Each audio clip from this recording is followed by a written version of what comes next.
في كل يوم تسدل الليالي ستار الظلام، وتبدأ أحلامنا بالازدحام، تتبعها الأمنيات على أعتاب أبواب الأمل.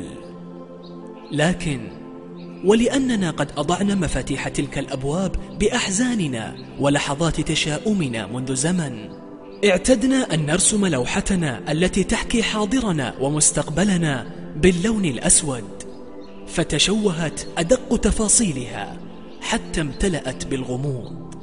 متى سنودع كل المساءات المنهكة ونفتح أبواب الأمل بتفاؤلنا لميلاد فجر جديد، فنتنفس صباحاتنا بعمق وننفض عن قلوبنا غبار الهموم، لنبدأ بتغيير كل لوحاتنا السابقة التي اكتظت بالسواد إلى ألوان ذات تفاؤل أكثر، بالرغم من أحزاننا التي تستوطن آمالنا. حان لليأس أن يتبدد من سماء أرواحنا، لتنبض أيامنا بأنغام فرح ونتبسم لدنيا الأمل. بقلم سارة الحملي.